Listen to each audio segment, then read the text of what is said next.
Bonjour à tous et bienvenue à une autre émission de Équilibre tes relations. Aujourd'hui, je reçois Valérie Ringuette. Bonjour. Bonjour. Tu es travailleuse sociale de formation, mais aussi chef d'équipe de l'équipe santé mentale, justement, du centre de santé de la base de Bagotville pour les forces canadiennes. C'est bien ça? Exactement, oui. C'est un long titre quand même. C'est un long titre. Moi, je reçois des gens avec des grands titres. Mais tout ce qui est associé aux forces, normalement, a un long titre. C'est ça. Normalement. Ça fait combien de temps que tu œuvres justement en fait dans ce beau monde qui semble un peu des fois comme une bulle à part que du reste là? Une mini-société. C'est un mythe ça ou c'est une réalité quand même? C'est une réalité. Oui. C'est une mini-société organisée quand même avec leurs propres règles, leurs propres lois, leurs propres besoins, normes, mais qui vivent aussi dans une société à travers nous. Donc, ils doivent composer avec deux paliers finalement là, de vie. Ouais, la vie civile puis la vie... Oui. Militaire, exactement. C'est ça, avec les obligations. Donc, moi, ça fait 11 ans que je suis sur la base. Je suis rentrée au tout début comme sous-traitante, puis finalement, bon, de fil en aiguille, j'ai pu avoir une permanence et de fil en aiguille, devenir chef d'équipe par intérim. Ouais, je comprends. Quand on parle de famille militaire, y a-t-il quelque chose qui vient automatiquement en disant comme, ben, famille militaire égale... Ben, je dirais adaptation continue. Bon, je suis d'accord. Moi, ce qui vient, c'est mon Dieu, que ça doit être pas facile pour les familles. C'est ça, c'est compliqué, c'est pas évident. Selon toi, ça serait quoi, mettons, leur enjeu qui est le plus grand? Ben, c'est-tu les déménagements? C'est-tu plutôt comme les potentiels traumas, dépendamment? Ben, tu me voles un peu les mots de la bouche avec ta première phrase. Déménagement, ben, je dirais que c'est un des enjeux qui est principal. Parce qu'il faut se dire que, tu sais, des bases militaires à travers le Canada, il y en a plusieurs. Ben, tu peux être armée de terre, armée de l'air, aussi au niveau des navires, au niveau des bateaux. Oui. Donc, il y a trois forces finalement, mais tu peux quand même bouger à travers tous ces éléments-là dans ta carrière selon ton métier finalement. Donc, normalement, quelqu'un peut avoir un posting qui va être d'environ 3 ans. Dans les normes. Il y a des gens qui peuvent vivre ça plus longtemps. 3 ans, là, c'est une... 3-4 ans, là... Ça, c'est long à la même place. C'est une norme. Parce que les gens ont des rangs, que ce soit officier ou armée du rang. Bon, ça, c'est compliqué, ça. Ils vont progresser dans leur carrière. Tu sais, commencer soldat, caporal-chef. Plus tu montes dans les échelons, plus dans le fond, tes responsabilités au niveau de la gestion du personnel, la hiérarchie va être élevée. Est-ce que plus tu montes justement en hiérarchie, plus tu restes longtemps à la même place? Non, pas nécessairement. Non plus. Et disons que si tu as une promotion, disons, de sergent à adjudant, qui est quand même une belle promotion dans une carrière, bien, normalement, la promotion vient avec une mutation. Parce que tu vas être amené à gérer une équipe. Je Donc, comprends. si tu as travaillé avec une équipe pendant 3-4 ans à faire certaines tâches, puis tu as plus de responsabilités, plus d'encadrement donné, souvent, ben, ils vont te mettre dans une autre base pour t'amener à gérer une nouvelle équipe. Donc, tu sais, le calcul qu'on fait souvent, c'est promotion égale mutation. OK. Donc, tu as une belle possibilité de carrière, mais en même temps, ça amène de l'instabilité dans ta famille. C'est donc bien déchirant. Pratiquement. Oui, bien, c'est souvent des conflits de loyauté envers soi parce que, tu sais, les gens qui se sont enrôlés veulent servir leur pays, ils veulent le défendre, ils croient en la mission, ils ont une ethos, ils ont une éthique. Donc, ils veulent vraiment mettre ça de l'avant, mais derrière, ils ont une femme, un mari, des enfants qui, eux, se sont créés une routine, qui ont une stabilité, fait que ça va amener à déstabiliser la famille par ce déplacement-là. Clairement. Juste avant qu'on passe en fait à une prochaine question, tu peux-tu nous les mettre, les grades? C'est quoi, mais ça marche ça? On dirait que ça n'a pas de fin. Ça a une fin? Sans toutes les nommer, là, de base, au niveau de l'armée du rang, on va commencer soldat, caporal-chef. Après ça, on va avoir sergent, on va avoir adjudant, adjudant-maître, adjudant-chef.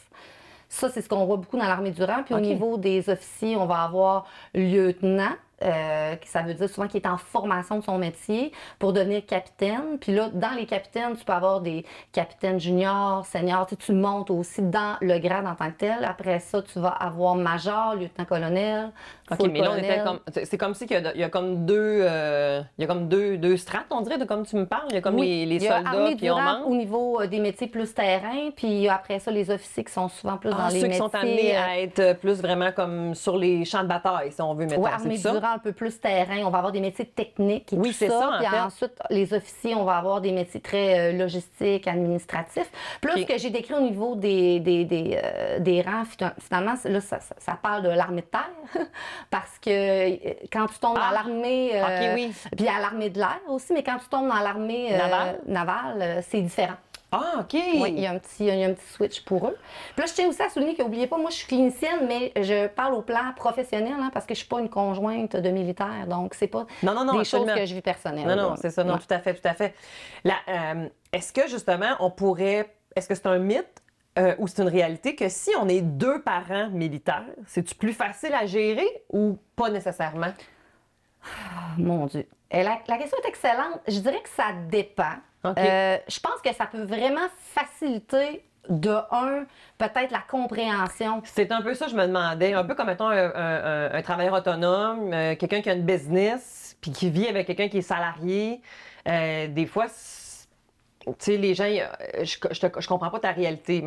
Mais Oui, si on c'est est ça. deux à Comment avoir tu gères une ton business... horaire? Comment ça, tu n'as pas des congés comme ça payés? Ou, tu sais, C'est ça, mettons- exactement. Mais c'est sûr que, tu sais... Les deux business, ça deux- fait beaucoup de monde qui travaille. Fait que si Oui. on est deux à être postés, mais pas dans la même ville. Mais se peut-tu, ça, quand on est conjoint avec des enfants, tu sais, l'organisation est quand même clémente, là. Je veux OK, dire, ouais, c'est ça. Ils vont avoir quand même un souvent, minimum de... ce qui se passe, c'est que, mettons, le mari va avoir un posting, un message de mutation, puis la personne va suivre son conjoint dans son posting. Donc, on va l'envoyer sur une base où la conjointe ou le conjoint peut avoir une position, elle aussi, pour poursuivre Puis son ça va travail. pas nécessairement être une promotion. Elle va pas nécessairement monter de grade, mais Pas- elle va pas- juste non, comme... pas J'étais la officier, je reste officier, mais dans un autre base, mettons. C'est ça. Le conjoint qui suit, si on peut dire un peu plus dépendant. Je comprends. Pas dépendant, mais comme un dépendant, c'est comme un enfant ou peu importe. Lui, il va pas avoir une promotion en lien avec cette affectation-là. Je Il comprends. va suivre le conjoint. Mais l'inverse peut se passer aussi pour l'autre conjointe l'année, tu sais, dans 3-4 ans pour l'autre personne. Là. Est-ce C'est que ça comme- peut amener, en fait, plus de mouvement, justement, en fait, encore plus? Parce que si, mettons, qu'on vient de déménager, puis là, mettons, on était là, on pensait qu'on allait peut-être là pour 3-4 ans, mais là, finalement, c'est l'autre qui, là, lui, il vient d'avoir une promo, puis là, on repart un nombre d'affaires, mais ça fait juste 1 an et demi qu'on était là, mettons. Ben, souvent, les gérants de carrière, par chaque militaire est associé à un gérant de carrière qui gère la carrière, qui va regarder, Ah tu sais, ouais. toi, ta progression, qu'est-ce que tu veux, où tu veux aller, ta famille. Puis à chaque année, ils se parlent. Ah, OK, tu sais. quand même, OK. Donc, ils vont, le plus possible, ils vont respecter le temps un peu que la famille pourrait s'installer puis vivre. C'est pas exclu, là. Je veux dire, tout est possible, mais ce qu'on voit régulièrement, c'est que la personne va aller faire un 3-4 ans, un peu comme une promotion hors Cannes. Hors Cannes, hors Canada, tu sais, les gens peuvent avoir cette possibilité-là OK. d'aller vivre 4 choix. ans en Allemagne, Paris. Ben ça, c'est des endroits quand même assez agréables. Il y a des endroits peut-être un peu plus Oui, j'imagine. difficiles, là, mais tu sais, dans le fond, c'est une personne qui va être affectée, puis la personne, qu'elle soit militaire, qu'elle soit civile, a la possibilité de suivre OK. à ce moment-là. Je comprends. Ça ne veut pas dire que la personne va se trouver un emploi nécessairement au civil. Souvent, au militaire, c'est plus facile. Ils vont trouver, tu sais, que ça soit dans des consulats, que tu sois diplomate. Ou, tu sais, Oui, parce qu'il y a, il y a des désavantages. Là, puis on parle, en fait, c'est comme des mutations puis des déménagements, mais en même temps, ça te fait aussi découvrir le monde à quelque part. Là, tu sais, ça ben, peut aussi être... il y a des avantages. De un, souvent, les enfants de militaires ont la chance de devenir bilingues. Absolument. Ont la chance que ça soit dans des endroits éloignés, de voir du paysage, de découvrir des choses qui sont merveilleuses, que moi, je verrai peut-être jamais dans ma Ouais, vie. Là, ouais, tu sais, que ouais. ça soit les rocheuses. Que, tu sais. Absolument, absolument. Puis de se faire aussi des nouvelles connaissances parce qu'ils vivent en communauté, ils se soutiennent. C'est des gens qui sont vraiment... Il y a beaucoup de fratrie, d'amitié qui se crée dans Ouais, tout c'est ça. ça. Là. Ils s'entraident, donc ça l'amène quand même tout ça qui est positif. Puis c'est d'aller pouvoir découvrir un pays, Oui. payer. Oui, où c'est tu peux ça. quand On même- paye ton déménagement, puis tout là, quand même, là, parce Oh, que oui. c'est pas toi qui l'as nécessairement voulu, même si t'es d'accord, en fait. Bien, souvent, les hot-camps, je dirais que les gens, c'est le bonbon. Là. Ils veulent y aller. Là. OK, ils sont OK. des candidats parce qu'ils sont volontaires à Oui. y aller. Absolument, absolument. Fait que ça peut être ça aussi. Parce que pour des enfants, ça reste que l'instabilité domiciliaire, c'est vrai que c'est un facteur de risque, en fait, des fois, comme à l'adaptation, mais dans la manière dont les parents vont l'accompagner, ça va être aussi une façon de pouvoir le gérer, puis qu'il n'y ait peut-être pas nécessairement de difficultés difficultés d'adaptation. C'est aussi très variable, là, en fait. Tout à fait. Puis, tu sais, je pense que quand c'est expliqué dès le début de la relation, je suis militaire, je vais être amenée à ça. Tu sais, quand la personne s'engage dans la relation, que le couple décide de faire des enfants, puis que c'est assumé, accepté, normalement, ça se passe quand même assez bien. Puis les enfants prennent l'habitude, puis s'adaptent à travers ça, tu sais, en bas âge. Fait qu'on ne retrouve pas nécessairement de problème. Mais il y en a des fois dans des relations que ben, je pensais pas que ça serait comme ça, être une conjointe ou un conjoint militaire. Je pensais pas que j'aurais à être déstabilisée aussi souvent. Là, c'est plus difficile. Là. Je comprends. En même temps, je me dis, je veux dire, les militaires, effectivement, c'est clair qu'ils vont partir, mais peut-être qu'il y avait une a priori qu'il y a certains postes qui sont plus appelés à être mutés, alors que là, ce que tu es en train de nous dire, c'est que dès que tu rentres dans les forces, peu importe ton rang, peu importe ton statut, tu vas être appelé à les possibilités sont très élevées. C'est vrai qu'il y a des gens qui vont rester longtemps sur des bases. On peut dire non? Non, je m'en vais pas? Pas vraiment. Ben, sur des mutations, je veux dire, à moins qu'on démontre, OK? Exemple, tu as un enfant qui a un trouble, je sais pas moi, physique important, qui est investigué, qui a des traitements, puis la base où on t'envoie peut pas fournir ce type de soins-là. Okay, ouais. Ben, nous, les travailleurs sociaux, on travaille beaucoup là-dedans aussi à travers les politiques, les DOAD. On va évaluer la situation psychosociale de la personne pour dire, ben si monsieur quitte là-bas avec sa famille ou madame, le risque, dans le fond, l'état de son enfant s'aggrave ou qu'il soit dans une précarité physique ou peu importe, qu'il y ait un manque de ressources. Et là, si c'est démontré, on va recommander que la personne puisse être maintenue le temps que ça soit stabilisé. Par contre, si la situation physique de l'enfant, de la conjointe, peu importe, est chronique, ben là, ça joue beaucoup sur son universalité de service. Parce qu'un militaire doit être déployable, mutable, puis d'autres choses comme au niveau des armes, là, mais principalement mutable et déployable. Ça, c'est quand tu rentres. Mais là, t'évolues dans la vie, là, tu sais, fait que ça se peut qu'effectivement ça change, mais je comprends que pour eux autres, ça se peut que ça change, mais l'organisation en tant que telle, elle ne va pas changer. C'est vraiment des choses que tu dois être capable de faire. J'ai connu des gens, tu sais, qui ont refusé la mutation, mais ils n'ont pas eu la promotion, puis ils ont comme été obligés de changer de position. Tu sais, comme, mettons, ils ne pouvaient plus voler. Ils pouvaient comme... il fallait qu'ils restent tout le temps, mais il y avait comme une job plus administrative. Il a fait ce deuil-là. Tu peux refuser une promotion pour ne pas aller muter, mais tu ne vas pas progresser dans ton... c'est ça, là, c'est que tu vas plafonner. Oui, exactement. J'en ai vu des gens caporaux, de métier. Et tu peux être heureux là-dedans aussi, là? Oui, sauf que, tu sais, au niveau de ton salaire, ben ça aussi, ça va stagner. Tu sais, les gens font des choix aussi financiers à ce niveau-là. Fait que ça l'impacte. Mais d'où l'évaluation, en fait, de la famille. C'est vraiment pertinent, en fait, votre travail, là, justement. Bien, disons que... Pour les aider à prendre ces décisions-là. Parce que quand tu es tout seul... c'est pas les mêmes, c'est pas du tout les mêmes impacts, là, en fait. Non. Puis des fois, les gens voient pas nécessairement la big picture qu'on appelle, tu sais, où ce que ça peut amener. C'est pour ça que je parle que les discussions au début de la relation ou même à travers la carrière avec sa conjointe, c'est vraiment important. On s'en va vers où? On s'en va vers quoi? Es-tu encore à l'aise? Est-ce que tu es bien si on va là? Il y en a plein que il n'y a aucun obstacle à tout ça puis que ça va rondement là, tout au long d'une carrière. Est-ce que c'est un mythe que les conjointes des militaires civils, OK, dans le fond, vont plus souvent qu'autrement cesser de travailler parce que, justement, c'est instable dans mon travail. Je ne suis pas capable de garder mon travail parce qu'on est régulièrement muté, par exemple. C'est vrai, ça, ou c'est pas vrai? Bien, il y a une partie de vrai. Tu sais, quand ça dépend de ta job? Ça dépend de ton travail, mais souvent, le militaire va être je dirais, le payeur pivot. Tu sais, c'est la carrière stable. Ben, c'est elle qui est mise de l'avant. C'est cette carrière-là qui est mise de l'avant. Parce qu'on le sait que ça va amener beaucoup de défis, tu sais. Donc, la conjointe, au fait de ça, des fois, sait qu'elle peut mettre une pause ou des fois, elle va choisir de cesser justement pour pouvoir suivre le conjoint. Mais dans beaucoup de cas, les gens réussissent à se trouver des je suis enseignante, je peux être enseignante ailleurs, mais c'est sûr que c'est ça. C'est comme constamment recommencer, mais au même titre que le militaire aussi, là. C'est pas parce qu'il s'en va dans une nouvelle base. Lui aussi, il faut qu'il recommence aussi quand même à Tout à quelque fait, part. avec une nouvelle équipe. Puis c'est pour ça que les promotions donnent plus de tâches, mais augmentent aussi ta qualité de vie puis ton salaire. Puis tu sais, il faut dire qu'une région comme au Québec, les maisons sont pas le même prix qu'en Colombie-Britannique, en Alberta ou même à Cold Lake, là, tu sais. Oui, je comprends. Il y a ça aussi. Oui, Oh, tout à fait, oui. tout à fait. Mais j'ai vu beaucoup de conjointes avec des carrières. Il y a aussi des possibilités des fois de partir en restriction imposée. Donc, le militaire va accepter la mutation, mais il va partir sans sa famille. Il va la laisser, si on peut dire, derrière lui. Mais ça, c'est quelque chose qui est entendu puis qui est accepté par tout le monde. OK, mais ça voudrait dire, mettons, je m'en vais comme peut-être pour un 3 ans. 3 Vous autres, ans. vous restez là. Fait que moi, je viens vous revoir de temps en temps. Oui. Mais ma prochaine mutation, je vais revenir là ou pas nécessairement? Pas nécessairement, mais ça se peut que tu te Ah, ouais. rapproches par contre par la Ok, suite. Tu sais, ouais. Des fois, il y a des plans de carrière qui sont établis. Bon, puis ça dépend aussi des Je comprends. positions. Tu n'as pas des positions d'emploi sur toutes les bases non Je plus. comprends, je comprends. Fait que des fois, comme je pense à un technicien qui travaille sur le F-18, tu sais, travailler sur le F-18, ben Bagotville, Cold Lake, tu sais, tu peux pas faire ça partout. Oui, je comprends. Donc, tu vas être amené à bouger peut-être Tu le en sais certaines un peu, bases. tu le sais déjà versus un peu. une travailleuse sociale militaire peut aller sur n'importe quelle base. Il y en a partout. Ah oui, OK, je comprends. Il y a ouais. des hôpitaux et des services de santé mentale sur toutes les bases. Fait que ça pourrait OK. être partout. Mais plus tu montes dans la hiérarchie, OK, parce que les travailleurs sociaux aussi, vous êtes aussi appelés à être mutés? les militaires, Je pensais uniquement. que c'était... Ben, t'as vu, là, c'est quoi la différence d'abord? Ben, moi, T'as je peu? suis civile. Je suis employée vraiment de la fonction publique fédérale, plus la Défense nationale. Mais les militaires font partie des Forces armées canadiennes, mais ils ont le métier de militaire, de travailleurs sociaux militaires. OK.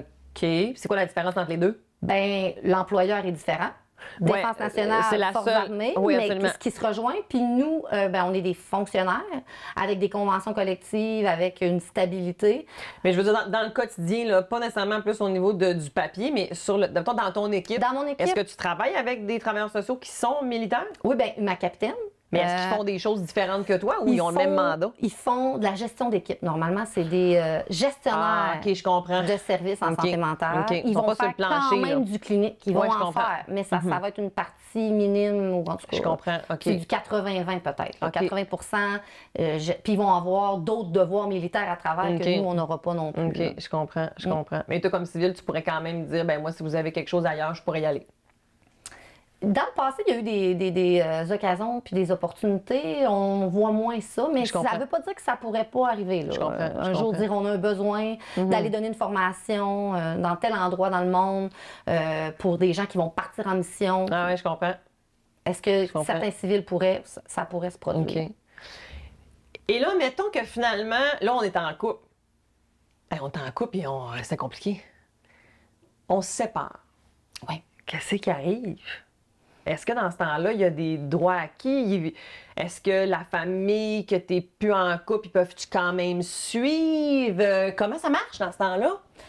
Oh mon Dieu, ça peut être très compliqué. Mais Deux militaires avec des métiers en progression, postés. Des gens séparés, fonctionnaires, c'est compliqué parfois. Fait que j'imagine pas. Mais en fait, Clairement. oui, je l'imagine, j'en ai dans mon bureau, mais. Ben, souvent, quand la personne va avoir un message de mutation, disons la conjointe, puis là, tu sais, la garde est partagée, Ouais, mettons puis qu'ils ça fait une veulent semaine, maintenir une ça, il y a toujours moyen de regarder avec le gérant de carrière puis de dire, regarde, mon ex-conjoint part avec les enfants, je sais pas moi, Petawawa, peu importe. Est-ce qu'il y aurait une position pour moi? On veut maintenir la garde partagée, on a une bonne entente et tout Là, ça. c'est un Fait que contexte parce qu'on était les deux militaires, là. oui. Ouais, OK. Mais quand l'autre personne est civile, Ouais. et que la personne, elle a dit, ben moi, écoute, je veux pas bouger, ben là, on va essayer vraiment Non, d'avoir... non, mais mettons qu'elle voudrait bouger. Elle voudrait bouger, tu veux dire suivre Ils vont- le militaire? Oui. Même si on était séparés, est-ce qu'ils considèrent encore quand même? Est-ce que les forces vont quand même considérer que oui, on va quand même assumer aussi cette portion-là? Non. Non. Dans le fond, le militaire, tu sais, les déménagements sont payés et tout ça, Oui, mais ben, c'est ça que je pense. l'ex-conjointe n'est plus une dépendante, elle. Mais tu sais, les enfants demeurent quand même des dépendants. Alors que si c'était la militaire, la conjointe, mettons, mais là, on va payer son déménagement parce que c'est une militaire. Ben, c'est parce qu'elle va suivre, non, mais elle va suivre le posting, dans le fond, de son conjoint s'ils sont encore en couple. S'ils sont pas séparés, s'ils sont séparés, puis que, dans le fond, son gérant de carrière accepte de la poster, il y a un message de posting en disant « on t'envoie là parce que elle aussi, ça va être payé ». S'il n'y a pas de message, puis dans le fond, l'organisation n'a pas pris de décision, ça ne sera pas couvert là, par l'organisation. Mais tu sais, je vois souvent des situations où on va essayer vraiment d'accommoder, si c'est possible, mais on ne peut pas créer des positions qui n'existeront pas sur des bases. Oui, je comprends. Tu sais, exemple, la femme est technicienne en avion, puis monsieur est sur une base armée de terre où c'est du combat, mais il n'y a aucun avion. Qu'est-ce que cette personne-là va faire? Ça va être difficile. Je comprends. Fait que là, c'est sûr que dans ce temps-là, il y a des pourparlers avec les gérants de carrière, voir comment on peut ajuster, parce que, tu sais, veut pas, la vie familiale a un impact sur la capacité la performance de ton militaire, clairement. Exactement. Là. Fait que c'est pas défini comme une ligne, c'est ça qui se passe, ça va de même. C'est beaucoup du cas par cas. Ce que je comprends, c'est que quand même, ça, je pense que ça peut être un mythe, en fait, c'est que les forces, c'est ça qu'on a décidé, that's it. Le reste, non. Il y a place à discussion, regarder qu'est-ce qui peut être fait. Parce que mettons que là, on a regardé le volet de la personne, l'autre partenaire, l'ex-partenaire voudrait partir avec, mais dans le contexte où est-ce qu'elle veut pas partir avec, là, ça aussi, ça se discute puis ça se jase, là, justement, parce que... Oui. Puis si l'entente entre parents est l'entente est bonne, je veux dire, excusez, ben des fois, ça peut être, ben écoute, garde la garde complète pour les enfants, le 3 ans que je vais aller faire mon mandat à Ottawa, peu importe. Puis quand je reviens, on reprendra la garde. Ça, c'est dans les contextes où l'entente est bonne. Oui. C'est l'idéal, finalement, là. Tu sais, l'ex-conjoint peut dire, moi, j'ai pas de problème, les enfants, il y a de la stabilité, l'école, ça va bien. Dans un contexte de non-entente, ça pourrait aussi être ça, sauf que ça se peut que ça soit ordonné par un juge. Exactement. C'est peut-être juste ça la différence. Exactement. On peut se ramasser. Parce que c'est pas parce que tu es militaire que tu feras pas partie du système civil au niveau des lois. La Cour supérieure va gérer, en fait, le déménagement comme n'importe qui veut déménager. Toi, tu déménages. Maintenant, il faut évaluer quel va être le meilleur choix et le meilleur intérêt pour ton enfant. C'est ça. Puis toi, je pense que tu en connais une bonne partie dans ça, là. Donc, fait que c'est la même chose aussi, finalement, à ce niveau-là. Mais si on a justement des lois ou un jugement de la Cour, ben, tu sais, ils viennent nous voir, puis nous, on va en tenir compte dans notre évaluation psychosociale. Bien sûr. Pour dire, ben là, parce que, mettons que je perds la garde, parce que je m'en vais, ça pourrait peut-être amener à ce que, ben, soit je vais refuser ou enlever le posting. Parce que là, si je l'ai pas, mon posting, je pourrais quand même monter en grade encore. Bien, normalement, comme je disais, posting égale promotion. Fait qu'en refusant la promotion, le posting s'annule. Mais normalement, la promotion, non, c'est ça, parce que tu vas rester dans les tâches que tu es en train de faire. Mais ça ne veut pas dire que dans les prochaines années, tu n'auras pas d'autres opportunités. Oui. Mais tu sais, des fois, c'est des fois, c'est la poule ou l'œuf, comme on dit, tu sais. Qu'est-ce que je choisis, progresser ou stabiliser ma situation familiale? Moi, je dis souvent aux gens, si votre situation familiale est optimale, que ça va bien dans votre vie de famille, que vous soyez séparés ou pas, parce que ça reste une famille, ben vous allez bien plus être en mesure de composer avec tous les changements, puis les enjeux, puis les défis dans votre carrière. On va avoir des gens vraiment là au travail, puis c'est ça qu'on vise tout le temps. Ben oui, c'est sûr. On est un ministère opérationnel. Hein, il y a des ministères qui sont comme un autre ministère comme ancien combattant est un ministère suite à ça qui est plus un ministère, on reconnaît le service puis tout ce que vous pouvez avoir vécu. Nous, on reconnaît que vous vivez des choses difficiles, mais ce qu'on veut, c'est vous remettre fit, qu'on dit en anglais, vous remettre actif comme militaire. Ouais. Fait que la sphère familiale, psychosociale, biopsychosociale, ben, c'est essentiel à ça. Là. Donc, c'est pour ça qu'ils ont leur propre service de santé. Puis ça, c'est un point très positif comparativement à la vie civile. Ils ont directement accès à des services en santé physique et en santé mentale au jour même où ils se présentent. Ils n'ont pas de liste d'attente.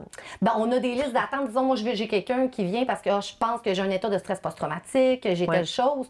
Je vais l'évaluer, je vais prioriser, je vais voir comment il va, on va mettre du soutien. Je vais le mettre sur une liste pour une évaluation, mais il a été répondu dans la journée au niveau de son besoin. Mon Dieu, tellement. Il n'a pas appelé, puis on vous donne un rendez-vous dans 2 mois. Et ça, c'est dans l'objectif de te rendre le plus fit, comme tu dis, le plus comme il faut que tu sois opérationnel pour pouvoir reprendre puis servir ton pays, en fait. Exactement. C'est vraiment au niveau de la rétention du personnel. Garder nos gens qui veulent rester. Là. On a parlé énormément de la situation plus comme domiciliaire, en fait, là, si on veut, en fait. Qu'est-ce que tu vois d'autre comme enjeu? Le temps file, là, en fait, quand même, entre nous deux. J'ai l'impression que on pourrait élaborer tellement, Mettons qu'on pourra peut-être en décider quelques-uns qu'on va aller rentrer un petit peu plus si le temps nous le permet, mais qu'est-ce que tu vois d'autre, en fait, comme enjeu chez les familles? Bien, on a parlé domiciliaire, mais j'irais vers le déploiement aussi. Tu sais, les gens, c'est un de leurs obligations, si on Bien veut. sûr, quand on va au combat. Déployer, ben oui, partir en mission. Si on parle des années en Afghanistan, tu sais, les gens pouvaient C'est lui le partir plus gros dans ma tête. C'est-tu lui le plus gros, en fait? Parce Ben, que, tu sais, je il dirais peut que potentiellement décéder, là, en fait. c'est le dernier plus gros tu sais, déploiement sur plusieurs années, sur plusieurs, tu sais, Oui. qui s'est produit, là. Oui. Fait que c'est sûr qu'on en voit de moins en moins, là, qui ont peut-être fait ce genre de déploiement-là. Mais il reste que c'est encore présent, là, qu'on pourrait être amené à déployer n'importe où sur la planète, là. Donc, Oui, c'est ça, dans ce temps-là, c'est pas... Puis là, ça, t'as pas d'avis, là, Puis, ben, on part là, là. à Bagotville, on a une unité, la deuxième escadre qu'on appelle, c'est une unité hautement opérationnelle. Donc, ils peuvent être déployés à 24-48 heures d'avis. Un sac toujours prêt à la maison parce que, tu sais, je sais pas, on part en mission et tout ça. Fait que, tu sais, j'ai prévu un souper au restaurant avec mon chum dans une semaine pour fêter nos 20 ans de couple. Ben ça se peut qu'ils soient pas là, tu sais. Non, on va refaire ça comme dans peut-être 8 mois. Exact. Puis, tu sais, on part, OK, 2 mois, mais est-ce que la mission va se poursuivre? Mais c'est ça. C'est beaucoup Puis comment tu vas d'instabilité. revenir? Aussi. Moi, ça, c'est tous les chocs post-traumatiques, là, en fait. Là, ça se peut que tu reviennes puis que tu sois tout à fait OK, mais ça se peut aussi qu'il se soit passé des choses là-bas qui vont t'avoir changé partiellement ou à jamais, là, en fait. Oui, puis ça, c'est aussi un mythe qu'on entend des fois dans les forces armées. Il y a beaucoup, mettons, d'états de stress post-traumatique.